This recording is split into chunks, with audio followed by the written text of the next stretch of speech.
गुरुजी राधे राधे। जी। आप कहते हैं कि माँ को सेवा करो, माँ की सेवा करो।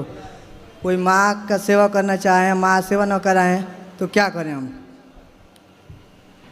सेवा नहीं करवाती तो आप केवल उनकी आज्ञा का पालन करते रहिए। जब वो करवाएं तब कर लीजिए। अभी वो स्वस्थ होंगी तो उनको ज़रूरत नहीं होगी सेवा की। और बहुत हम आप लोग से भाव रखिए उनके प्रति सेवा का, वो कराएं ना कराएं। बहुत हम लोग से नाराज रहती हैं गुरुजी। क्यों? पता ना क्यों। तो आप ऐसा क्या करते हैं कि वो नाराज रहती हैं?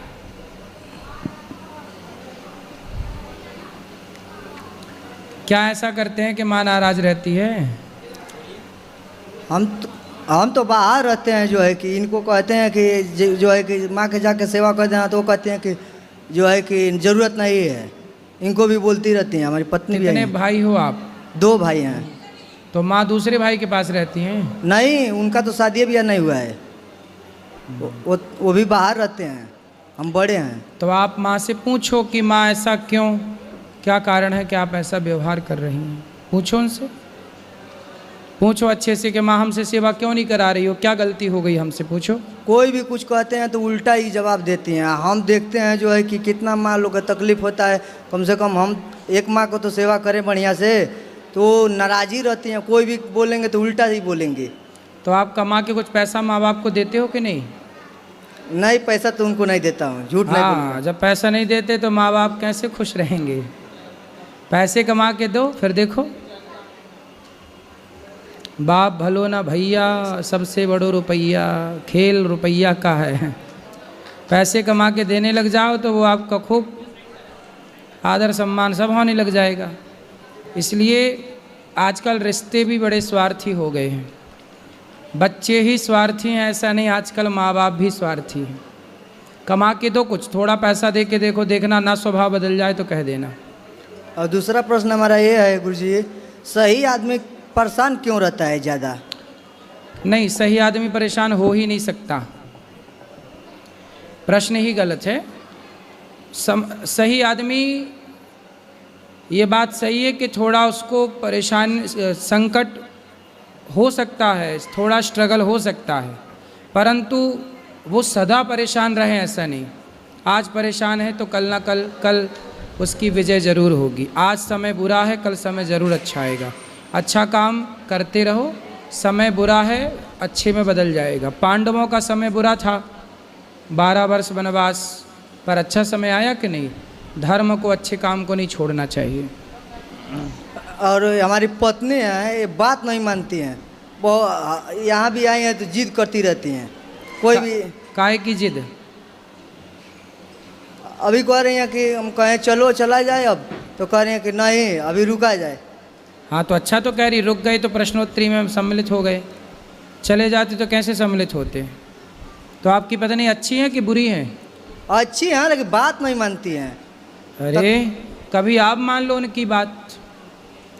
आप मानते हो उनकी बात? मानने लायक रहेगा वही तो मानेंगे गुरुजी। ऐसी तुम्हारी बात मानने लायक रहेगी तो वो मान लेगी, सब बात थोड़ी मानेगी।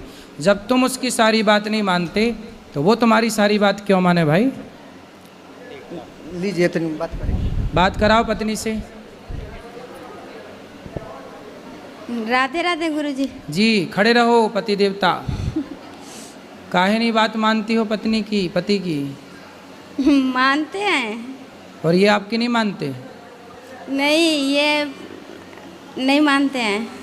कौन सी बात नहीं मानते? मतलब कुछ भी हम अच्छी बात करेंगे तो कहेंगे कि अपने मतलब का अपने विचार से करते हैं, हमारा कहा हुआ नहीं करते हैं। हाँ। जैसे आप कहती हो कि भोजन कर लो तो नहीं करते? नहीं, बाद में अपने मर्जी से ही करेंगे। जब आप कहती हो तब नहीं करते? नहीं। मान लो भैया, थोड़ा पत्नी की भी बात मान लो, प्रेम से रहा करो। लड़ाई झगड़ा होता कि नहीं? लड़ाई झगड़ा यही करना चाहते हैं, हम नहीं करते हैं, यही बार बार उल्टा सीधा बोलते हैं। अब ना बोलना उल्टा सीधा, ठीक है? पत्नी का सम्मान करो, ठीक? बोलो बोलो, क्या कह रहे हो? गुरुजी हमारे माता पिता को आप आशीर्वाद दे दीजिए यहीं से। खुश रहिए।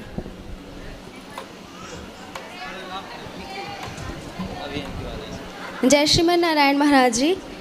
मेरा ये प्रश्न है कि जब हमारा चातुर्मास का 4 मास का जो समय आता है, उस समय कहते हैं कि भगवान जी शयन में होते हैं, तो उस समय भगवान जी का प्राकट्य कैसे संभव होता है जब भगवान जी शयन कक्ष में होते हैं? तो भाई शयन में भगवान नहीं होते, ये तो भक्त का भाव है। जी। देवताओं का सूर्य उत्तरायण और दक्षिणायन होता है, देवता सोते और जागते हैं, भगवान नहीं। देव उठनी एकादशी में देवता उठते हैं, भगवान नहीं। देवता और भगवान अलग अलग हैं। देवताओं की देव शयनी एकादशी और देव उठनी एकादशी होती है। भगवान तो सदा से जागे हैं, भगवान सो जाएंगे तो सब खत्म ना हो जाएगा। और वैसे भी भगवान चाहें तो सो भी जाएं, भगवान की अपनी शक्ति काम करती रहती है, माया। इसलिए भगवान सोएं जागें, कुछ नहीं बिगड़ता। महाराज जी, आज आपने कथा में कहा था कि हमसे प्रकृति ही वही करवाती है जो परमात्मा को करवाना होता है। तो मेरा प्रश्न ये है कि जैसे हमारे साथ काफ़ी सारे संबंध जुड़े होते हैं और हम भी सबसे व्यवहार में होते हैं, रिश्तेदारों से, दोस्तों से, या हम अपने ऑफिस में होते हैं या कॉलेज में होते हैं, तो कई बार ऐसा होता है कि हम किसी के लिए बहुत अच्छा सोच के कुछ करने की कोशिश करते हैं, पर वो करते करते कुछ ऐसा हो जाता है कि सामने वाले को हमसे कष्ट हो जाता है, उसको कष्ट पहुंचता है। तो इसका दोष किसे लगता है? आपने तो भला सोचा, भला किया जी। अब उसने, सामने वाले ने गलत सोचा और गलत धारणा बनाई, इसमें आपको दोष नहीं होगा। पर महाराज जी, हमसे कुछ ऐसा हो गया कि उसे कष्ट भी पहुंचा है, जैसे किसी जानवर को चोट लग गई या गौ माता को चोट लग गई, तो उसका दोष कैसे? उस गलती को सुधारा जाए। जानकर किया गया दोष तो दोष है, धोखे से हो जाए तो वो दोष नहीं है। ठीक है। जय श्रीमन नारायण जी। राधे राधे गुरुजी। गुरुजी, मेरे से आपसे एक ही क्वेश्चन है। मेरे पति को ये समझा दो कि वो किसी भी तरह का कोई नशा ना करे, बस। कहाँ पति? पति देवता बात कर लो। नशा करते हैं? हाँ, नशा क्या करते हैं। शराब का, गुटखे का। मैं सोचती हूँ पूरी तरीके से छोड़ दे, बस। बात कराओ। राधे राधे गुरुजी। क्या नाम है? राकेश सर। राकेश, तो आप शराब पीते हो? पीता हूँ, लेकिन सर कभी कभी। और गुटखा? वो तो खाता ही हूँ। शराब पीने के फायदे बताओ। फायदे तो नहीं है, नुकसान ज़्यादा है। नुकसान है? बिल्कुल। तो क्यों पीते हो? छोड़ने की तो मैं कोशिश करती हूँ, पर थोड़ी सी आदत ऐसी है कि छोड़ नहीं पाते हैं। छोड़ दो, इससे आपका भला होगा। नहीं गुरुजी, कोशिश बहुत करता हूँ मैं छोड़ने की। कभी कभी मन मार ही लेता हूँ, नहीं पीता। शराब ना पियो और मन लगा के पैसे कमाते हो? हाँ जी, हाँ जी। क्या काम करता हूँ। क्या काम करते हो? मैं रिटेल में हूँ सर। कितना कमाते हो महीने का? महीने का 16-17 हज़ार रुपये। तो पूरा बचाते हो कि कुछ खर्च भी कर लेते हो? गुरुजी, नहीं देता तो पूरी सैलरी हूँ घर पर, बस ये है अपने खर्चे के लिए जो भी रखता हूँ। कितना रखते हो अपने खर्चे के लिए? वही 500-1000 रुपये। महीने में 500 रुपये? हाँ, 500-1000। मतलब महीने में 500 का खर्चा है आपका? ये तो कह रही हैं 3000 का। 3000 नहीं गुरुजी, सैलरी भी तो देनी होती है। यदि महीने में आप 2000 भी खर्च करते हैं तो उस 2000 से आपका बच्चा बहुत अच्छे स्कूल में पढ़ सकता है। उस 2000 रुपये से आपके बहुत सारे काम हो सकते हैं। इसलिए एक एक रुपये बचाओ, तब व्यक्ति सफल होगा। खर्च करते रहोगे तो शराब पी के आपका परिवार परेशान होगा, कल को बच्चे क्या संस्कार पाएंगे आपसे। इसलिए गलत काम छोड़ के सही काम पे लगो, ठीक है? ठीक है गुरु। दोस्तों के चक्कर में ना पड़ो। दुनिया तो चाहती है कि आप बर्बाद हो जाएं। ठीक है गुरु। राधे राधे गुरु। राधे राधे महाराज जी। जी महाराज जी, मेरा एक प्रश्न है आपसे और एक मेरा अनुभव है। अनुभव ये है कि 2022 में मैं पहली दफ़ा आपके पास आई। मुझे पता नहीं था वृंदावन है क्या, मुझे नहीं पता था। मैं बचपन से ही कृष्ण जी की भक्ति करती थी। मैंने टीवी में आपको कथा देखा तो हमने एकता में सारी फैमिली हम यहाँ पे आए। पहले ही आपने कथा में बोला था अगर 100% में से 10% तुम अगर घर में कुछ वृद्ध माताओं के लिए या कुछ भी अच्छे कार्य के लिए तुम रखते हो तो बहुत सुधार होता है। तो मैंने ये बात बहुत अपने मन से सोचा कि ये करके देखूँगी। आज 2025 हो गया है महाराज जी, मैंने इतना चेंजिंग देखी हमारे घर में, इतना चेंजिंग देखी बच्चों में, चाहे हस्बैंड में, चाहे पूरे परिवार में। आज 26 साल हो गए हैं, एक परिवार में एक मुट्ठी की तरह रहते हैं, एक परिवार में इकट्ठे, इतना प्यार, इतना एकता है। ये मेरा इतना पक्का अनुभव था। 2025 में मैं आई थी, मेरे हस्बैंड स्मोकिंग करते थे, तो हर बार मेरी कसम खाते थे, कभी नहीं छोड़ते थे। उन्होंने यहाँ पे कसम खाई, बोला कि मैं नहीं पीऊँगा, उनके बाद मैंने उनको महाराज जी पीते हुए कभी नहीं देखा। ये इतना पक्का अनुभव था मेरा। बिल्कुल। वहाँ उस पर यूट्यूब पे कोई एडिट करके किसी ने वीडियो लगा ली थी, काफ़ी लोगों ने मुझे बोला तुझे शर्म नहीं आई कि तू वहाँ पे हस्बैंड के लिए बोल के आई। मैंने कहा लोग पीयर में बोलते हैं, अपने भाई को बोलते हैं, वो तो हमारे शरीर का भाई होता है, ये हमारी आत्मा का भाई है जिनको मैंने बोला। अब वो बिल्कुल छोड़ चुके हैं, ये मेरा पक्का अनुभव है। सही है, अच्छा है। और महाराज जी एक मेरा प्रश्न है, हमारे राजस्थान हनुमानगढ़ में मतलब भद्रकाली मंदिर है, वहाँ पे मैं हर बार जाती हूँ ना तो वहाँ पे रोती हूँ, इसलिए कि वहाँ पे ना मतलब बकरे की बलि मतलब हमारे आगे ही मतलब बकरे को निला के सिंदूर वगैरह लगा के लेके आते हैं और हाथों हाथी गर्दन काट देते हैं। मैंने 2-3 बार वहाँ पे देखा तो मतलब मैं बर्दाश्त नहीं कर पाई, तो मेरे हस्बैंड ने बोला यहाँ पे होता है। और जैसे दारू की बोतलें वहाँ माँ को बस चढ़ाते हैं, बाहर गरीब बैठे होते हैं, पता नहीं कैसे कैसे साधु के बेस में भी होते हैं, किसी का पति भी होगा, किसी का बेटा भी होगा, वो ऐसे गिलास पकड़ के बैठे होते हैं, वो बस वो सबको देते जाते हैं, वो ऐसे सड़क पे पड़े रहते हैं। महाराज जी थोड़ी चेंजिंग के लिए आप वहाँ पे हनुमानगढ़ में कभी कथा कीजिए, प्लीज़ आपको आना पड़ेगा वहाँ पे। मेरा संकल्प है, ये संकल्प मैं पूरा करके दिखाऊंगी। ठीक है, आएंगे। ओके महाराज जी, राधे राधे। जरूर आएंगे। राधे राधे गुरुजी, कैसे हो आप? कृपा। गुरुजी मेरे 3 प्रश्न हैं आपसे। पहला प्रश्न तो ये है कि मैं तुलसी की माला भी पहन रखी है मैंने, पर मैं लहसुन प्याज भी खाती हूँ, तो क्या पाप लगेगा? पाप नहीं लगेगा, ये पाप की श्रेणी नहीं है, तामसी है। लहसुन प्याज खाने से तामसी है, इसलिए नहीं खाते, पाप की श्रेणी में नहीं है। आयुर्वेद में लहसुन प्याज खाने के फायदे भी बताए गए हैं, तामसी है इसलिए, बाकी कोई बात नहीं है। और मेरा दूसरा झूठ प्रश्न, कपट छोड़ना चाहिए बस। हाँ, मेरा दूसरा प्रश्न ये है कि जब भी हम ना कान्हा खाओ जी तो को- अच्छा है। बोलो। मेरा दूसरा प्रश्न ये है कि जब मैं कान्हा जी को याद करती हूँ या उनके लिए रोती हूँ, तो मेरे घर में कहते हैं कि ज़्यादा नहीं रोना चाहिए, उनको कष्ट पहुँचता है, हमारे रोने से उनको कष्ट होता है। तो आप रोती हैं? हाँ, मतलब कई बार राधा जी की याद आती हैं तो उनको मैं गोदी में बिठा के फिर रोने लग जाती हूँ। ठीक है, तो इनको भगवान कष्ट को होता है? याद करना चाहिए, रोना भगवान की याद में रोना अच्छा होता है। आपके परिवार के लोग आपको रोता देखते होंगे तो वो आपको चुप कराने के लिए ऐसा कहते हैं। मेरा दूसरा प्रश्न ये है कि कान्हा जी को, राधा जी को लहसुन प्याज का भोग नहीं लगता है ना। पर किसी सब्जी में ढला और हमने कान्हा जी को भोग लगा दिया, बाद में पता चले कि इसमें लहसुन प्याज है, तो क्या पाप लगेगा? कोशिश करो कि ना लगे। कभी धोखे से हो गया वो अलग विषय, वो जानकर नहीं था, धोखे से था, पर भोग नहीं लगता, बस ये याद रखो। मेरे साथ ऐसा 2 बार हो गया, मैंने उनको सॉरी भी बोला, मैंने बोला आगे से नहीं होगा, मुझे पता नहीं था उस लहसुन प्याज डला हुआ है कोई उसमें। बात तो नहीं। राधे राधे गुरुजी। राधे राधे। गुरुजी राधे राधे। हम्म। कोटि कोटि प्रणाम इस दासी को। गुरुजी जैसे रात में फूल माला सुबह भगवान को चढ़ा सकती हूँ, सुबह नहीं मिलता है तो? फूल माला रात को? हाँ, लेके चढ़ा सकती हूँ मतलब भगवान दिन को नहीं मिलता आपको, रात को मिलता फूल माला? जैसे सुबह नहीं, जैसे सुबह चढ़ाना है तो रात के चढ़ा सकती हूँ लेके? रात को तो उतारते हैं। अच्छा, खरीद के जैसे रख लूँ तो दिन में चढ़ाओ ना। अच्छा, जैसे रात को क्यों बासी चढ़ाना जैसे है? बासी चढ़ाने के लिए पूछ हैं? रहे हैं, बासी जैसे ना हो इसीलिए। दिन में क्यों दिन में चढ़ाने से क्या दिक्कत है? नहीं, कुछ नहीं है गुरुजी, सही है दिन के भी। दिन में चढ़ाओ, रात को पुष्प उतार के भगवान का शयन होता है। अच्छा अच्छा, ठीक है गुरुजी, राधे राधे।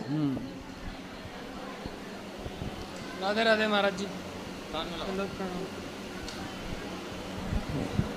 हेलो, हाँ राधे राधे महाराज जी। जी महाराज जी, हमारा प्रश्न कुछ ऐसा है कि हमारे भांजे देखो हैं और एक एक लड़की के साथ में काफ़ी दिन से रह रहे हैं, भांजा। भांजा, और अब कहते हैं शादी नहीं करेंगे उससे। उस लड़की के साथ रहे, अब शादी नहीं करना। हाँ, अब क्यों? आप ही पूछ लीजिए सर। बात कराओ भांजे से। राधे राधे महाराज। राधे राधे महाराज जी, हमने एक वीडियो देखी थी अंतरजातीय विवाह की। हाँ बैठ जी। तब से डर लगने लगा महाराज। तो आप जिस लड़की से, आप उस लड़की के साथ कब से हैं? 2-3 साल हो गया। तो 2-3 साल में आपने उससे शादी ब्याह करने का बोला था पहले? नहीं, थोड़ा वादा किया था पहले। थोड़ा वादा किया? पहले वादा किया था तो वो मना कर रही थी। हाँ। उसके बाद जब अब वो कह रही है तो हमने अंतरजातीय वाली वीडियो देख ली, तब से महाराज जी हम डर गए। ठीक है, अंतरजातीय विवाह नहीं करना चाहिए, बात सही है जी महाराज जी की उसमें बताते हैं कि पितर और आपके माँ बाप नरक लोग चले जाएंगे। बिल्कुल सही है, जो संतान होगी वो वर्ण संकरी हो जाएगी। जी महाराज जी। तो आप क्या चाहते हैं कि विवाह ना करें? महाराज जी, हम अपने जो है पितरों को और माँ बाप को नरक नहीं भेज। और ये क्या चाहते हैं आपके मामा? नहीं चाहते नहीं महाराज जी, लेकिन जिस लड़की के साथ तुम पूरी तरीके से पति पत्नी के रूप में रहे, थोड़ा माइक पास में लो। पति पत्नी को रूप में आप रहे हो 2-3 साल, अब वो लड़की कहाँ जाएगी? बात सही है। वो लड़की कहाँ जाएगी? वो हमारी कोई नहीं है, वो बहुत दूर की लड़की, हमारे यहाँ से 300 किलोमीटर दूर की है। ठीक है, लेकिन वो लड़की कहाँ जाएगी जो हमारी पुत्री के समान है?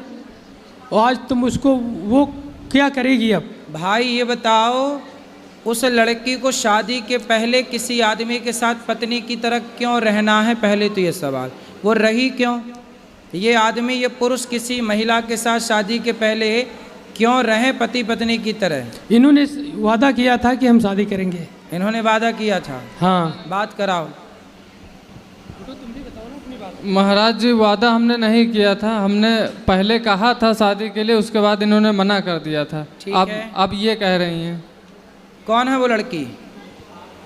लड़की भी आई है, बात कराओ। राधे राधे गुरुजी। क्या नाम है आपका? सपना। सपना। तो शादी किससे करनी है? जी मेरी इनसे बात हुई थी, तो इन्होंने कहा था कि मैं आपसे शादी करूंगा, मैं आपको कभी नहीं छोड़ूंगा। और जब से 1-2 महीने हो गए, उन्होंने वो वीडियो वाली क्लिप देखी है, तब से उन्होंने मना कर दिया कि मैं नहीं करूंगा। ठीक है, तो आपको पहले शादी के पहले आदमी के साथ क्यों रहना है ये बताओ। शादी तो हुई नहीं आपकी, और किसी भी पुरुष के साथ आप पत्नी की तरह रहने लग गई, इसमें आपकी गलती है या नहीं? बोलो बोलो। सारी लड़कियों को आपकी तरह ही करना चाहिए क्या? इन्होंने वादा किया था। अरे वादा तो आदमी खूब करता है, तो वादा करके निभाया किसने? है ना? तो कोई आपसे वादा, कल को कोई दूसरा लड़का, सुनो, कल को कोई दूसरा लड़का आपसे वादा कर ले कि हम शादी कर लेंगे, तो तुम उसकी पत्नी की तरह रहने लग जाओगी? नहीं महाराज जी, इनके मम्मी पापा, इनका पूरा परिवार राजी हो गया था शादी के लिए। 5-6 महीने का समय दिया गया था, और मम्मी पापा अभी परेशान है शादी करने के लिए, अब ये मना कर रहे हैं। तब मैंने हाँ किया था। दोनों के माँ बाप की राजी मर्जी थी जी। तो अब देख लो भाई, जैसे सबकी सहमति बने वैसा काम कर लो। पर आपने जो किया वो गलत है। शादी के पहले किसी, देखो ये लड़की से हर लड़की को सीख लेना चाहिए कि शादी के पहले किसी भी पुरुष से शारीरिक संबंध ना बनाओ अपने शरीर। इसलिए कहते हैं पहले ब्रह्मचर्य आश्रम है, फिर गृहस्थ है। अपने शरीर पर कंट्रोल विवाह कर लेती, तब ना तुम पत्नी की तरह रहती। पहले पत्नी की तरह रह लो, फिर शादी बाद में कर लेंगे, है ना? यही सोचा था आपने, पहले शादी कर लेती फिर तब रहती पत्नी की तरह। इन्होंने मुझे कुछ समय दिया था महाराज जी, तो उतने समय तक अपने आप को संभाल के रखती, उतने समय तक संभाल लेती अपने आप को, और ये भी संभाल लेते अपने आप को। अब क्या समाधान है बताओ? महाराज जी हम अपने माँ बाप को नरक नहीं भेज सकते, ना अपने पितरों को। तो फिर आपने इस लड़की की जिंदगी खराब क्यों कर दी? नहीं महाराज जी हमने खराब नहीं की है, हमने कोई खराब नहीं की। तो आप इसके साथ रिलेशन में नहीं रहे कि रहे? रहे भी नहीं रहे भी दोनों बातें हैं महाराज जी।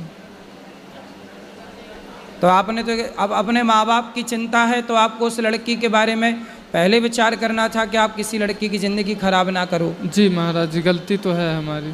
तो गलती है तो अब उसे ठीक किया जाए गलती को, ठीक है जी। किसी भी लड़की के साथ, लड़की कोई मजाक थोड़ी है कि आप उसके साथ मजाक कर रहे हैं उसके शारीरिक संबंध बना के। जी महाराज।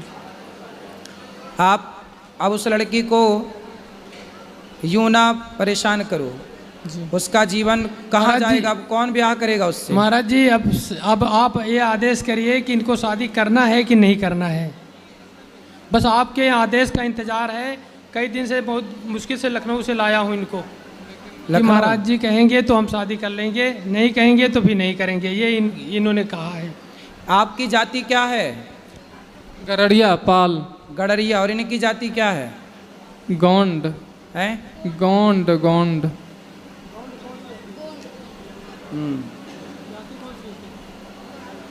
क्या जाति है इनकी? इनसे बात कराओ। क्या जाति है आपकी? मेरी जाति गोंड है महाराज जी। गौंड जाति। जी। देखो आप अब ये जनता जनार्दन निर्णय करेगी, बताओ क्या करना चाहिए इस लड़के को और इस लड़की को? हैं?